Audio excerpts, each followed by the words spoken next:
DJ पर मोहम्मद अजीज के ही गीत क्यों नहीं। डीजे की हद से ज़्यादा ऊंची आवाज़ खुद तो एक प्रदूषण है ही, लेकिन आवाज़ के प्रदूषण के साथ जो असली प्रदूषण है वो क्या है, उसके बारे में आज आपको मैं बताऊंगा। मैं डीजे के फूहड़ प्रदूषण का असली कारण है उस पर मोहम्मद अजीज के गीतों को ना बजाया जाना। मोहम्मद अजीज के तमाम गीत तो है ही मिश्री की मिठास, और मोहम्मद अजीज से बाद के गायकारों के सभी गीत हैं कड़वा जहर और कांटों के झुंड। जब से जय डीजे रूपी भेड़िया हमारे समाज में आया है, इस पर मैंने लच्चर गीत तो हमेशा सुने हैं, लेकिन मोहम्मद अजीज का शानदार गीत एक भी नहीं सुना है। यह हमारी बदकिस्मती नहीं तो और क्या है। क्या डीजे की खोज इसीलिए की गई है कि उस पर ज़्यादा से ज़्यादा शोर मचाया जाए और बेहुदा गाने ही बजाए जाएं और बलमानसी का दिवाला निकालकर लोगों का जीना हराम किया जाए। इस डीजे पर परोसे जाने वाले घटिया गीतों से जो हवस और क्रोध पैदा होता है, उसका अंजाम हर रोज़ हमारे सामने होता है। विवाह शादियों में दंगे फसाद और डांसरों से छेड़छाड़। लेकिन यहाँ पर बदकिस्मती के साथ एक इत्मीनान की बात यह जरूर है कि इन लच्चर और हवस भरे गीतों में एक भी गीत मोहम्मद अजीज का नहीं होता है। अब सबसे महत्वपूर्ण और ख़तरनाक सवाल, इस सारे मसले में दोष बेजान डीजे का नहीं है। अगर उसकी आवाज़ को नियंत्रण में रखकर उस पर मोहम्मद अजीज के गीतों को चलाया जाए तो क्या मजाल है उस जगह का माहौल प्रदूषित हो जाए।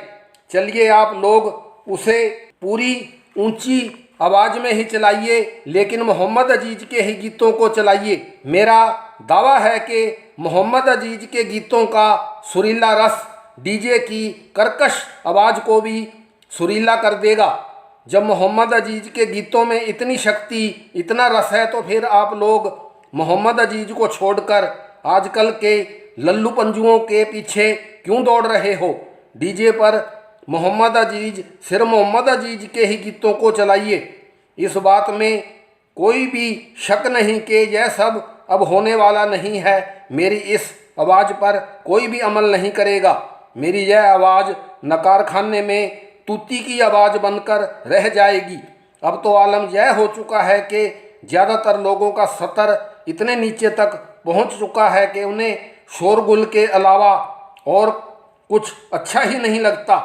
इससे अधिक और मैं क्या कहूं कि अब तो विवाह शादियों में आलम यह हो चुका है कि बाराती और दूसरे मेहमान डीजे के अचानक चलते चलते बंद हो जाने पर शादी के पंडाल में चल रहे जनरेटर की आवाज़ पर ही नाचते रहते हैं, जानी कि उनको शोर शराबे से मतलब है, चाहे वो शोर डीजे पर चलाए जाने वाले गीतों का हो या बिजली पैदा करने वाले जंतर जनरेटर की आवाज़ का हो। इस समाज के सिद्धांतों का दिवाला निकल चुका है। क्या अब इसमें भी कोई शक है? लेकिन अभी भी कुछ नहीं बिगड़ा है।